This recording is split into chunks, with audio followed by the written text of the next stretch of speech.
Saudara, para pelajar di sejumlah kabupaten kota di Aceh mulai menerima beasiswa program Indonesia Pintar atau PIP yang telah diusulkan oleh anggota DPR RI asal Aceh. Bantuan beasiswa ini dinilai sangat membantu bagi masyarakat kurang mampu di Aceh.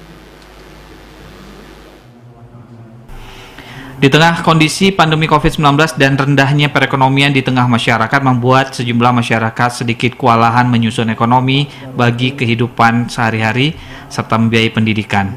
Beasiswa program Indonesia Pintar menjadi salah satu kemudahan untuk membantu masyarakat miskin dalam hal pendidikan. Beasiswa yang sudah diusulkan sejak tahun 2015 lalu juga terus diberikan kepada masyarakat Aceh.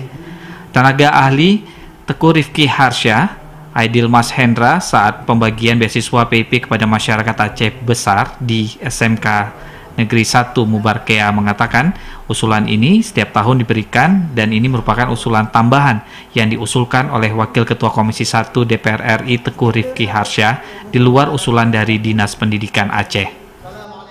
Komitmen Bapak Teguh Rifki Harsha untuk pendidikan Aceh di mana di setiap tahunnya mulai dari tahun 2015 hingga hari ini tahun 2020 beliau tetap komit untuk pendidikan di Aceh dan alhamdulillah dari tahun 2015 sampai hari ini sudah lebih 200.000 orang yang beliau bantu untuk mengusulkan beasiswa dari Kemendikbud RI, dan untuk tahun ini di Aceh Besar khususnya ada 3.378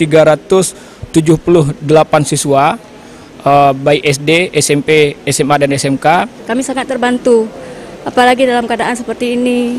Anak-anak saya bisa bayar uang sekolah dengan uang itu, bisa beli buku. Apresiasi dan terima kasih kepada Bapak Teguh Rifki yang sudah membantu penyaluran beasiswa di Kabupaten Aceh Besar. Dan harapan kami semoga Bapak Teguh Rifki terus bisa menggalang program beasiswa ini di tahun-tahun berikutnya. Untuk tahun ini PIP di Aceh berjumlah 18.000 lebih mulai dari jenjang pendidikan sekolah dasar, SMP, SMA, dan SMK di 16 kabupaten kota di Aceh. Bantuan PP ini juga diberikan kepada mahasiswa di perguruan tinggi. Tim Liputan TVRI Aceh melaporkan.